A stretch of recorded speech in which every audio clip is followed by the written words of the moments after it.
প্রিয় শিক্ষার্থীরা কেমন আছো তোমরা? আশা করি পরাণ করুণাময়ের কৃপায় অনেক বেশি ভালো আছো, সুস্থ আছো এবং নিরাপদে আছো। আমিও পরাণ করুণাময়ের কৃপায় ভালো আছি।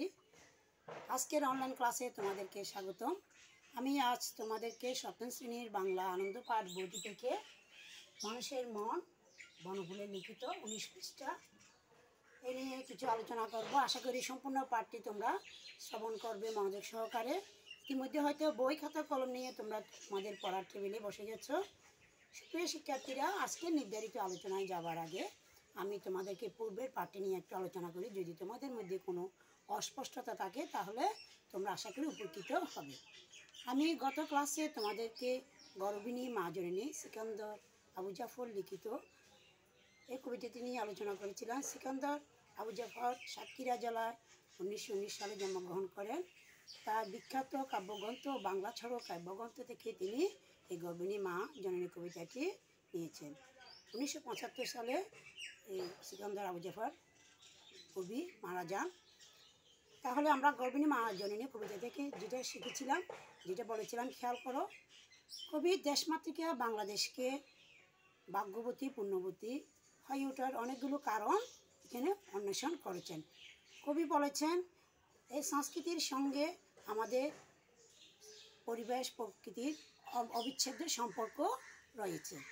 এক্ষেত্রে আমরা কৃষিজীবী শ্রমজীবী থেকে শুরু করে সব পেশাজীবী কী করি, মায়ের কোল জুড়ে থাকি। মায়েরা কষ্ট পাক, মায়েরাদের কষ্ট হোক, অত্যাচার নিপীড়িত হোক, মায়েরা এটা কোনো সন্তান চায় না। কবিও বলেছেন এই দেশের জন্য, দেশমাতৃকার জন্য যে কোনো ছেলে তাদের দুঃখের ধূপে তারা জ্বলন্ত আগুনে পুড়ে সুখ শেষ করে সর্বশান্ত হয়ে দেশমাতৃকার জন্য নিজেকে বিলিয়ে দিতে কুণ্ঠাবোধ করে না। এমনকি তারা শাসন, কারাদণ্ড, ফাঁসি, কাষ্ঠ জ্বালাতে বুলেট বিদ্ধ কুণ্ঠাবোধ করেন না। এই দেশমাতৃকার জন্য যারা সময়ের দাবি এবং যুগের দাবি নিয়ে নিজেকে বিসর্জন করেছেন তাদের জন্য কবি বলেছেন বাংলাদেশ সত্যি গর্বিত। বাংলাদেশ এই ধরনের সাহসী সংগ্রামী সন্তানদেরকে কাম্য করে। সুপ্রিয় শিক্ষার্থীরা, তাহলে তোমরা পূর্বের পাঠটি খেয়াল করেছ। তাহলে আজকের আলোচনা হচ্ছে পাঠ হচ্ছে মানুষের মন 19 পৃষ্ঠা বনফুল। বনফুল কি একটি আসলে ফুলের নাম? বনের কোনো ফুলের নাম না। সুপ্রিয় শিক্ষার্থীরা, একটা লেখকের নাম, আমরা কবির নাম। আমরা জেনেছি আমাদের বিশ্বকবি রবীন্দ্রনাথ ঠাকুরের ছদ্মনাম ছিল বানুসিংহ ঠাকুর। আমরা বিদ্রোহী কাজী নজরুল ইসলামকে সবাই দুকুমিয়া নিয়ে জানতাম। এইভাবে বনফুল হচ্ছে একজন কবির নাম, একজন লেখকের নাম। তাহলে ওনার সম্পর্কে আমরা জেনে নিই। বনফুল জন্মগ্রহণ করেন 1899 সালের 19 জুলাই বিহারের পূর্ণিমা জেলার মণিহারি নামক স্থানে। তিনি 1979 সালের 9 ফেব্রুয়ারি মৃত্যুবরণ করেন। তার প্রকৃত নাম কি? বলাই চাঁদ মুখোপাধ্যায়। তাহলে খেয়াল করো, বনফুলের প্রকৃত নাম কি? বলাই চাঁদ মুখোপাধ্যায়। তিনি 1918 সালে মেট্রিক পাশ করেন এবং সেন্ট কলম্বাস কলেজ থেকে এইচএসসি পাশ করার পর কলকাতায় আসেন ডাক্তারি পড়তে। 1927 সালে ডাক্তারি পাশ করে সেখানে তিনি ভাগলপুরে প্যাথোলজিস্ট হিসেবে 40 বছর কাজ করেন। ছাত্রী জীবন থেকে তিনি লেখালেখির সাথে যুক্ত ছিলেন। বিষয় ও আয়তনে ক্ষুদ্র ছোট গল্পের জন্য তিনি অনেক খ্যাতি লাভ করেন। ছোট উপন্যাস, নাটক, কবিতা সব ধরনের রচনাতে তিনি সাফল্যের পরিচয় দিয়েছেন। তার উল্লেখযোগ্য রচনা স্থাবর, জঙ্গম, মন্ত্রমুগ্ধ, হাটে বাজারে কিছুক্ষণ, বিন্দু বিসর্গ, দৈরথ, বিমফশ্রী, শ্রী মধুসূদন ও বিদ্যাসাগর। পাখির পৃথিবী নিয়ে তার বিখ্যাত রচনা ডানা। সাহিত্যিক কৃতিত্বের জন্য তিনি রবীন্দ্র পুরস্কার, জগত্তারিণী পদক এবং ভাগলপুর ও যাদবপুর বিশ্ববিদ্যালয় থেকে ডিলিট উপাধি লাভ করেন। সুপ্রিয় শিক্ষার্থীরা, তাহলে আমরা লেখক পরিচিতি জানলাম। এখন আমরা এই মানুষের মন বনফুল কীভাবে সাজিয়েছেন এই গল্পটি একটু সুন্দর করে মনোযোগ দিয়ে শোনার চেষ্টা করি। সুপ্রিয় শিক্ষার্থীরা, বনফুল লিখেছেন নরেশ ও পরেশ, দুইটা ভাই। মনে হয় যেন একই বৃন্তে প্রস্ফুটিত দুটো ফুল, কিন্তু দুজনের বেশভূষা, চাল চলন, আকার আকৃতি সব কিছু ভিন্ন। একজন হচ্ছে গোড়া বৈজ্ঞানিক, নরেশ হচ্ছে গোড়া বৈজ্ঞানিক, আর পরেশ হচ্ছে গোড়া বৈষ্ণব। গোড়া শব্দের অর্থ হচ্ছে একঘুঁয়ে, যারা অন্ধবিশ্বাসী, যে যা বুঝে সেটাই বুঝবে, অনেকেও বুঝালে সেটা কোনো কিছু চিন্তা করে না। ওদের মধ্যে চেহারারও ভিন্ন। নরেশ গোলগাল চেহারা, মাথায় ছোটো ছোটো চুল, এবং সব সময় বিজ্ঞান নিয়ে আলোচনা করে।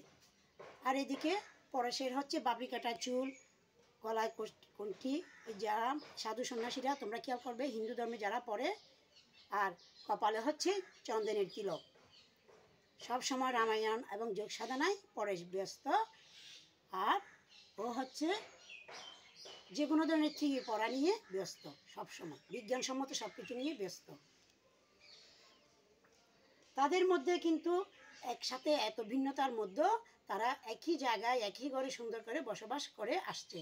তাদের বাবা মৃত্যুর আগে তাদেরকে প্রত্যেক বিটা সমানভাবে ভাগ করে দিয়েছিলেন, কিন্তু তাদের মধ্যে কোনো অমিল ছিল না। সেক্ষেত্রে তাদের যে একটা বড় বাড়ি ছিল, সেখানে তারা দুই ভাই এবং অন্যান্য নাতি নাতি দেহ পুত্র পৌত্রাদি সহ সবার স্বচ্ছন্দে বাস করতে পারতেন। কিন্তু খাবারের দিক দিয়েও তারা কিন্তু ভিন্ন ছিল। কীরকম খেয়াল করো সুপ্রিয় শিক্ষার্থীরা, নরেশ যখন তার চাকর যখন কম্বাইন্ড হ্যান্ড চাকর যখন নরেশের জন্য কাঠের রান্না করত, তখন সে কী করতো, থিওরি অফ রিলেটিভিটি নিয়ে লইয়া উন্মত্ত নরেশ। আর পরেশ কী করত, পরেশ তখন সপাক মানে নিজে আহার করে নিরামিষ খাইত। কী করত, সে হবিষান্ন খাইত। হবিষান্ন হচ্ছে হিন্দু ধর্মের গীত মাখা আতপ চাল দিয়ে রান্না করা এক ধরনের খাবার, যারা পূজার সময় খেয়ে থাকে হিন্দুরা। সুপ্রিয় শিক্ষার্থীরা, তোমাদের বোঝার সুবিধার্থে থিওরি অফ রিলেটিভিটি শব্দটা নিয়ে একটু আলোচনা করছি তোমাদের সাথে আমি। এটি হচ্ছে আপেক্ষিকতা তত্ত্ব।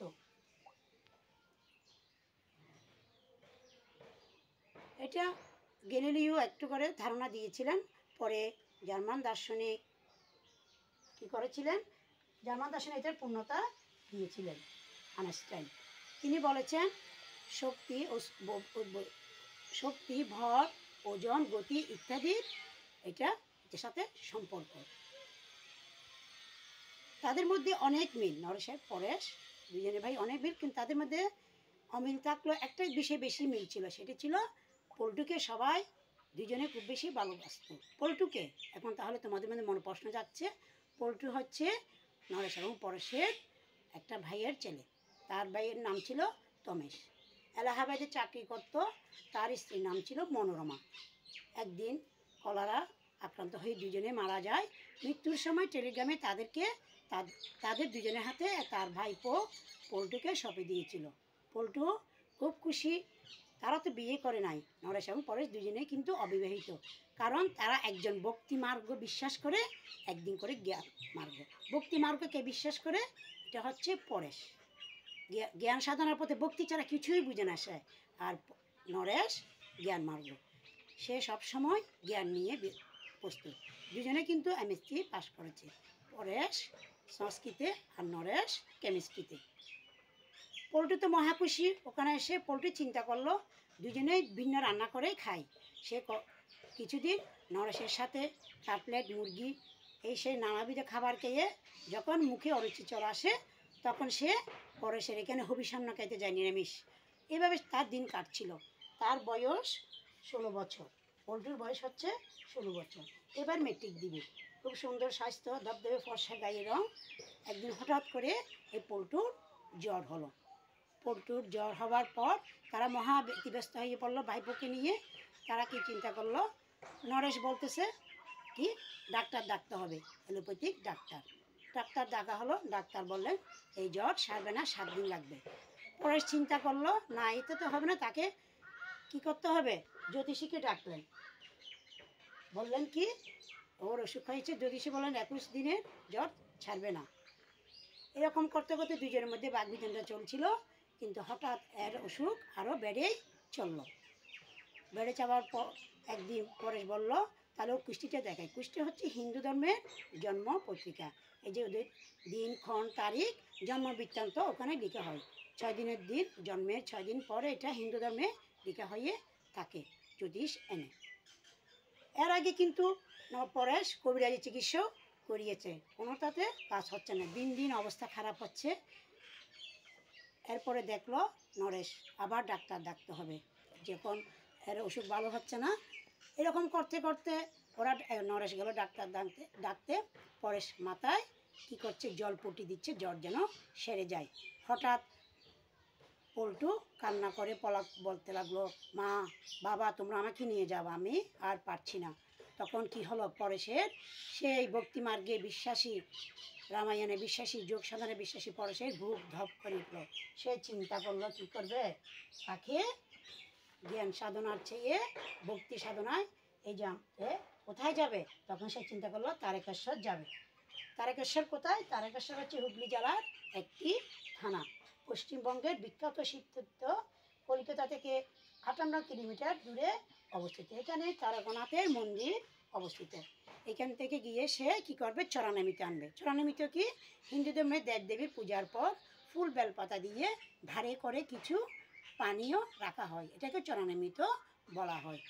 যে কথা সে কাজ, সে চলে গেল তারকেশ্বর। তারকেশ্বর গিয়ে 2-1 দিন পর সে ফিরল হাতে চরণামৃতের ভার নিয়ে। ওটা দেখে নরেশ হাসলো। নরেশ বলল ডাক্তারের ইঞ্জেকশন দিতে হবে। পরেশ চিন্তা করলো, না আমি এই বেলপাতা ফুলের চরণামৃত খাওয়াবো। এরকম করে দিন চলছিল, কিন্তু কোনো রকমে কারো অসুখ, দুজনের এত চিকিৎসার এত কিছুর পরও ওর রোগ দিন দিন বাড়তেই থাকছে। কিন্তু একদিন নরেশ কী করলো, পরেশের ঘরে গিয়ে ঢুকার পর পরেশকে বলল ডাক্তার ডাকতে হবে। পরেশ নিজে ডাক্তারকে ফোন করলো, চিন্তা করলো কি ভক্তির জ্ঞানের ক্ষমতা কোনাংশে কম না। জ্ঞান বিজ্ঞানের জগতে এই আমরা চরণামৃত এসেই এগুলো বিশ্বাস করার চেয়ে জ্ঞান বিজ্ঞানের প্রতি বেশি আকৃষ্ট হবে। কারণ এই টাইফয়েড জ্বর, পল্টুর হয়েছিল টাইফয়েড জ্বর। এই টাইফয়েড জ্বর কিন্তু চরণামৃত শুধু সারবে না, তারা দুজন বিপরীত হয়ে গেল। নরেশ যেখানে বিশ্বাস করতো জ্ঞান, সেখানে কি করলো, সে পল্টুকে চরণামৃত খাওয়া প্রাণপণ চেষ্টা করছে। আর পরেশ ডাক্তার দেখে ফোন করে আনিয়ে আবার ঘর চিকিৎসা শুরু করলো। এভাবেই তাদের দিনটা কাটছিল। সুপ্রিয় শিক্ষার্থী, তাহলে আমরা আজকের আলোচনাটি, আজকের পাঠটি সম্পূর্ণ মনোযোগ সহকারে শুনেছি।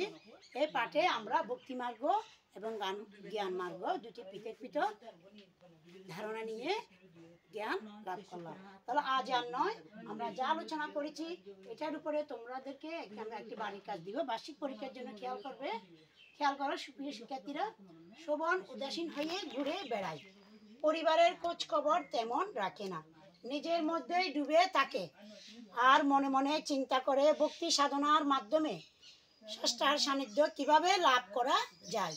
তার ধারণা পৃথিবীতে কেউ কারো নয়। বনফুলের প্রকৃত নাম কি? ক প্রশ্ন। খ পরেশ কেন তারকেশ্বর গেল?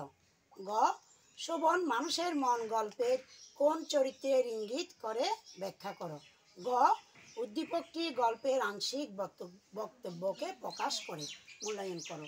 সুপ্রিয় শিক্ষার্থীরা, এই বাড়ির কাজটি তোমরা বাড়ির কাজের খাতায় লিখবে, আশা করি উপকৃত হবে। আজ আর নয়, পরবর্তী ক্লাসে দেখা হবে। সে পর্যন্ত সবাই ভালো থাকো, সুস্থ থাকো, শুভকামনা রইল সবার জন্য। ধন্যবাদ সবাইকে।